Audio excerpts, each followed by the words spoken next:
G'day, I'm Brad from Solid Engineering. I'm one of the owners and directors here. Solid Engineering's been working with Youth Express for a few years now.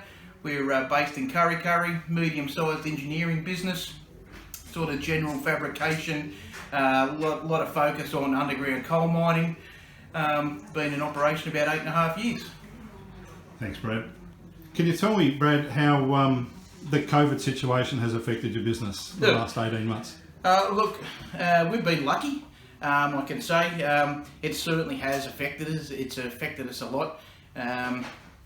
2 years ago, back into 2019, was probably the best 6 months the business has ever had. We were prepped to go into 2020 with a bang. We had quite a few good jobs lined up.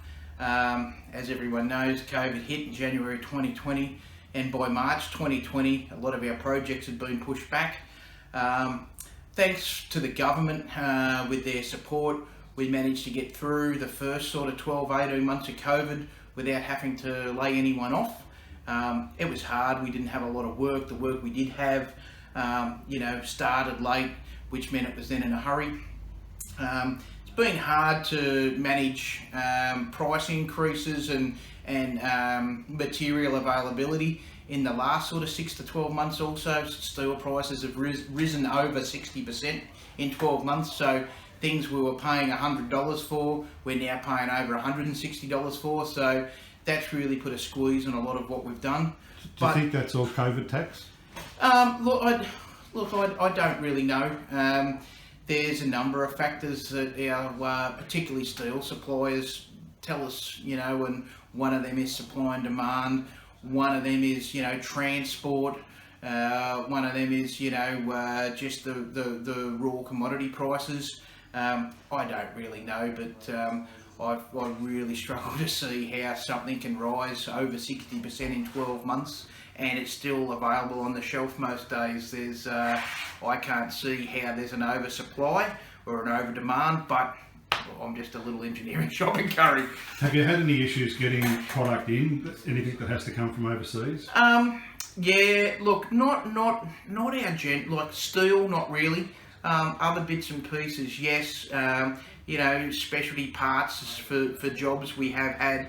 Like we've got one item which was supposed to be a 4-week lead time. It's been about 12 weeks and still no arrival yet. So not a lot in that for us, but certainly a lot of our suppliers and a lot of our customers who are getting things from elsewhere, we're seeing that there's a really long lead time on some things. Has anything from your practices during COVID, anything you're going to keep with you, take into the future? Is there anything that you've learnt that will help you in the future from COVID? Oh, look, we're always learning, and COVID's just been another thing that we've learnt by. We've had a few lessons with jobs that have been held up during COVID, and we've learned about some contractual things where need to make sure that there's instruments in contracts to allow for hold-ups on jobs which you might get a set of drawings and you've got free access to a site and you think there's nothing that could go wrong here, we know what we're doing, and then COVID's come along and a mine site might be shut down for 14 days because of a COVID case, and so making sure that we're looking at the impossible, the unforeseeable. So yeah, there's a little bit of that. Also with our just general sort of cleanliness and tidiness and visitor policy in the business as well. It's good to make sure that we've got people practicing social distancing and cleanliness and things like that. That's become apparent how bad everyone was before that. So there is some of that we've sort of taken on board now too, and ensuring that we don't bring undue risk into the business. Brad, you have a reputation here for bringing on a lot of local kids as apprentices. A lot of the work placement kids that come here, that's where you sort of recruit from. Can you tell us what you're looking for in the kids, or what might make them stand out? What pops up on their resume that you think that's the sort of kid we want to hire? For me, it's all about attitude and commitment. In our entire business, we don't have We don't have any world beaters. We've got no world record holders in any field in our business, myself included. But what we do have, we have a group of guys who have a good attitude, they're committed, and they work as a team. So really what we're looking for when kids come through here, and I tell them this, whether they want to work in our business or they want to go and work somewhere else, they might want to be a hairdresser, a butcher, a baker, it doesn't matter, but they need to like what they're doing, even if it's not the job they want to do for the rest of their life, but they need to like what they're doing, they need to have a good, happy attitude about doing it, and they need to be committed to doing it and understanding that they're part of a team. So when they come in here, they need to be eager to learn, they need to listen, they need to interact, and they need to just enjoy what they're doing, work in with the team. So looking for kids who are asking questions, showing interest, initiative. We have kids come through here and they don't want to have a go at welding. They're not interested in even sweeping the floor. All they want to do is stand in next to a tradesman watching them weld all day and not talk, and they're here because mum and dad's told them or the teachers told them. That's pretty obvious with us. We recruit nearly every year an apprentice, and almost every year that apprentice has come from someone who's done work experience with us in the previous 12 months. You've been with us how long now, Elliot? Like 4 years? Over 4 years now. Yep. And Elliot's brother Jeremy's our engineer. Jeremy works casually for us, so he's on a as required basis. So it's good having the ability for designing, drafting and certifying all in-house. We're not filming yet, are we? Yeah. Okay. I'm not supposed to have some of those programs, so yeah, it might. We'll edit it all later. Okay. Yeah. Just keep the pornography off. Now that I'm allowed to have it. Programs that, something to set up separately. So Elliot will bring up a drawing. So essentially every job that we build in our workshop has some form of a drawing, whether it's a sketch on a bit of grid paper or whether it's a full-blown CAD drawing. 4 years ago, we probably had a ratio of maybe 60 to 70% were sketches and 30 or 40% were proper CAD drawings. I'd say now we're more like 90 to 95% of our jobs are a CAD drawing, even if they're older drawings and we're working on red pen versions. But as time permits, we then go through and make our drawing revisions. Our shop is what I'd call a jobbing shop, so we don't do a lot of repeat work. 80 to 85% of our revenue every month would come from jobs that are a one-off and that we only do once. We do have a small range of products which make up sort of roughly about 15% of our revenue monthly is things that we do over and over again. But given the nature of making things once and making it for the first time, we have to have good drawings because we can't afford to have R&D on every job that we do. You'd never win a job if you had to allow for that. So we try and allow a little bit more time for drafting. So we give the guys a good drawing, and it's pretty easy to make without any mistakes on the shop floor. Typically, how long would something like this take to draw up? This one being a simple thing, as long as all the parameters from the customers are in sort of half a day. I mean, essentially this is a fairly basic design, being 12 plates, really only 4 or 5 parts. You got a great big, that's a 6 meter by 3 meter sled. Pull up the drawing here. So there's not too much in this one. Yeah, so that's a 2400 by 6 meter long sled, designed to carry 20 tons, say. So that sort of a thing, half a day. When you get into your more complex things, got lots of them there. Let's just go something, see what this is, that's nothing. While Elliot's finding that other drawing there, this is where our job process starts. We've got a job management software that works in the cloud, which you'll see in a moment, but all of our drawings get now linked to our jobs. So from anywhere in the world, you know, we can get on our laptop and access the drawings relating to the specific jobs and vice versa. So something like that, that's the wrong thing. Oh, okay, that's a problem. Oh, no, sorry, that is actually what it is. I thought it was a different job. Here's something simple for the local butcher shop. They just needed the table to be able to wrap up all their meat products on, so the cellophane wrap goes up there, and they've got their scale which sits here, so they can weigh up the items, put them on the styrofoam tray, and wrap them up. I think the till goes down there, and pens and papers, whatever, up there. So that was something for the local butcher shop. Again, pretty simple, half a day sort of a deal. So 4 years ago in our business, that would have been someone, maybe even one of the tradespeople, would have went to the butcher shop, took some measurements, come back and made that job on the knee, meaning he would have made it up as he went. Now, you know, we send Elliot or one of our estimators up to measure up. Elliot makes the drawing, it then goes to the shop floor, and what we can be sure of then is there's no material wastage, and there's no mistakes in the fabrication, and that just creates efficiencies not only for us as a business but for our customer as well, because they're going to get the job on time and on budget. So it just creates a better quality of work. Cool. Phil.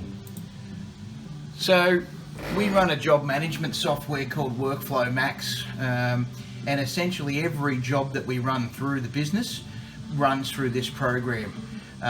You can see here a list of our jobs. They all come up in job order, and you can see at the moment that we're running 79 jobs open at the moment, which then that number can hover anywhere between about 70 and 100 depending on the size of the jobs. At the moment we've got quite a few large jobs on, so the number of jobs is down but the value is up. So what this job does, and we'll just open an example job here. This is job number 4688, and our jobs give us a scope of work at the start, comes down and reference drawing numbers. So you would have seen Elliot where we were just looking at the drafting. His drawing number SEKD 385 is noted. Talks about engineering and all the quality and weld procedures, non-destructive testing and protective coatings, all about the job all gets recorded in here. And then it all ties together really nicely with having timesheet entries where our guys on the shop floor use their mobile phones, or they can use an iPad and log their times on the job. We have a notes section where any email correspondence automatically comes in and gets saved on the job. We have a document section then where any documents, so whether that be drawings or quality documents, this links to our Google Drive in the cloud, so it takes a few seconds to come up. But here we can see purchase orders, we can see our drawing number, and we can access those files from here. And we come through then, the last sort of section is where we talk about costs on the job, so ordering material. And this last tab is where it all ties together for invoicing. So we can note here we had a quote. When we're ready to do an invoice, it happens in this section here. So we get a snapshot of the whole job. So this is how we run and drive all the work through our workshop. It gets planned from here. So the guys go back to this main job sheet and they have a look at what jobs we've got on.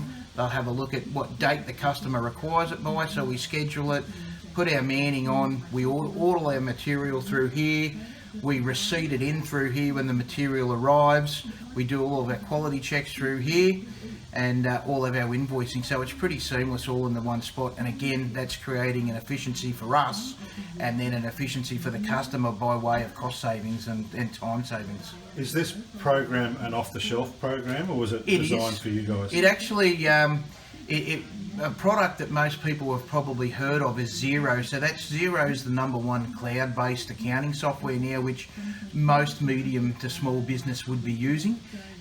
This is a Xero product, and it's very customizable. So I'll just click back into this screen here. Everything that you can see from scope of work through to drawings and all the way down to NCR, that's all custom fields that we have entered that suits our business, and we can do reporting and searching by those fields.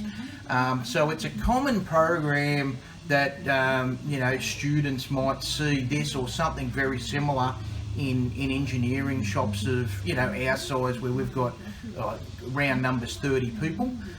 So much bigger businesses would be using a little more complicated programs which have a little more functionality. They're a little harder to drive and a lot more expensive, but anyone with our sort of size shop down would or should be using something along these lines.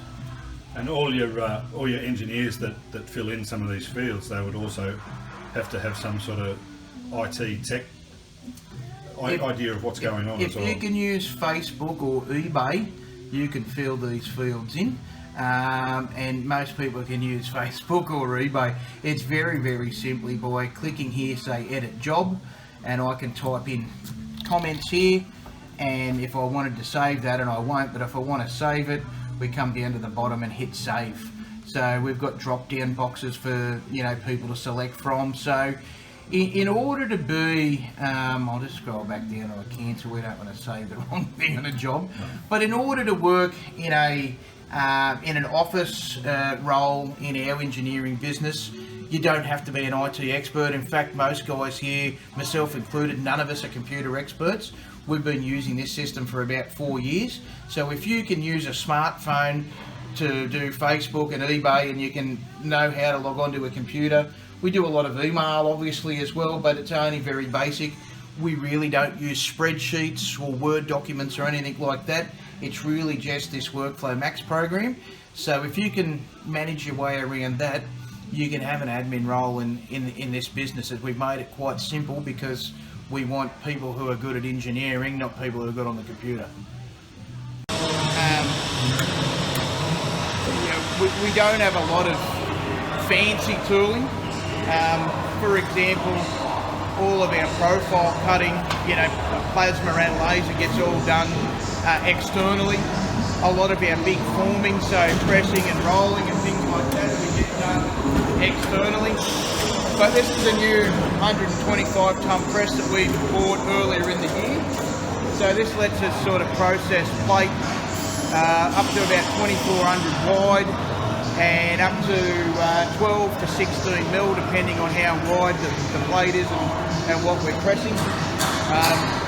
So you can see Todd here, our workshop supervisor, is going to do a little demo, and he'll press something up. While he's doing that though, since we've got this machine, what it's enabled us to do is a few things that we were outsourcing to a subcontractor around the corner, we've been able to bring in-house now and look after ourselves, which not only saves on spending money elsewhere, but it saves on double handling, it also saves on transport, and it also makes the job quicker. So the customer's getting a job of the same quality, but they're getting it quicker and cheaper because we can do it internally. So I think Todd's just going to put what are you going to press up here, Todd? Going to put a 90 degree or something in the bit of plate. So we did have a much smaller machine previously, which was a lot more manual than this. So there's certainly shops that are better equipped than this. But for the type of work which we do, which is a lot of mining and manual handling type equipment, this suits what we do.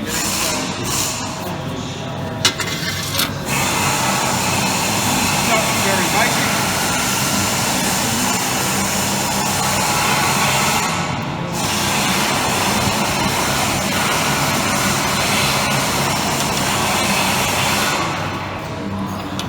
So, doing a QA check after folded to make sure he got what he wanted.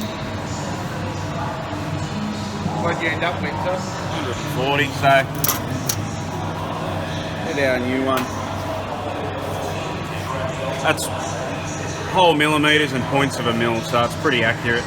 It's 14.0.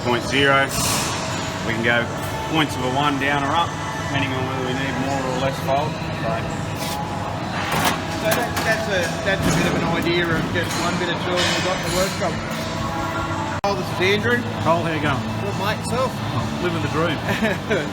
So Cole's one of our boiler makers here, and what we're doing, Cole, is we're doing a quick video to show some of the teachers at the local high schools and the engineering departments what we're doing at Solid and how we do things, keep them up to speed with some of the new trends and that, like in engineering firms, keeping in mind some of the teachers haven't been in a shop for 15 to 20 years. So what Cole's making here is an A-frame that goes on an underground sled, similar to the sled that you would have seen on Elliot's computer when we were in the drafting office.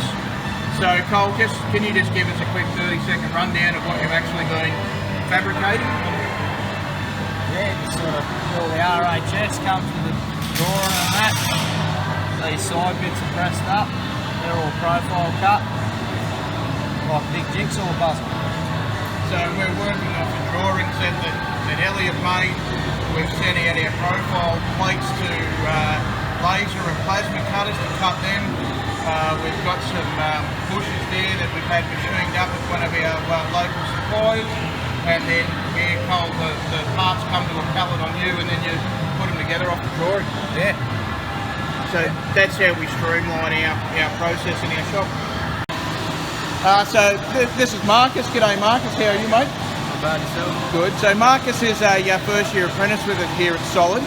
So Marcus, when did you start doing work experience with us? Would have been about a year or so ago? A year ago. And how many weeks work experience did you do with us? A month or so. About a month?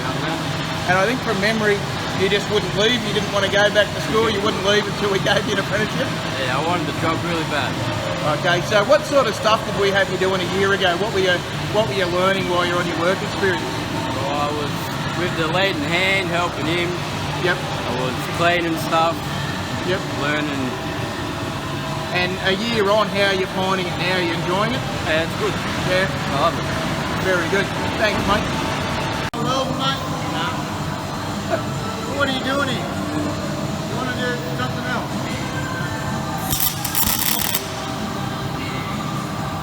A bit of weld. Yeah, fun.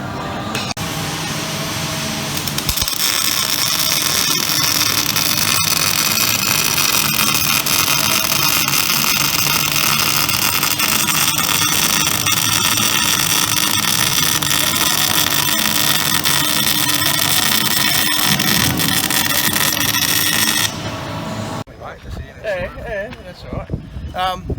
So this is Foxy. Foxy's been with us about 3 years. Foxy looks after all of our mechanical work. He's our mechanical supervisor. So Foxy, just can you tell us a little bit about these couple of bits of gear here, underground coal mining gear that we work on? Yes, mate. We have these underground mules here for a client of ours that hires them out on a regular basis for longwall moves underground. So here at Solid we carry out the mechanical. So we do pre and post hire work, Foxy? Pre and post hire work. And repair work? Repair work of all types.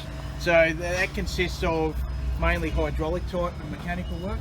Hydraulic work, mechanic work, track work, servicing, Okay. just to keep our clients' machines. And on track. this work platform over here, looks like we've just overhauled that one, mate? Yes, mate. It's been blasted and spray painted. We're just in the process of hosing it up with the fittings, so the E-stops work. That's a work in progress. Yeah. So how what sort of painting do we do here, and what sort of surface prep can we do here? Well, we do like a main surface prep blasting. Yeah, we just like blast prime on a single pack or two pack paint over the top. Yeah, pretty well it. Various colours. Yep. So from The customer lights. So some of the stuff that we've been painting recently, obviously we just got a little bit of handrail here, but what's some of the other bigger jobs that we've done over the last couple of months? Well, the tanks we did. Yep. They were like an international 2-pack. Yep. Yeah, we've done that. The sleds, The sledge, yep. which were a different 2-pack again, more of an Yep. automotive field with those, Yes, yep. not as industrial. Yep. Yeah, just and like our underground equipment. Yep. With enamels, like just your single pack enamel. So then most of the stuff, once you finish painting it and we let it cure for the right amount of time, we're then packing it and obviously delivering it out. You get to do a fair bit of the delivering in the truck. Yeah, run it out, deliver it. So we've got a bit of a one-stop shop solution.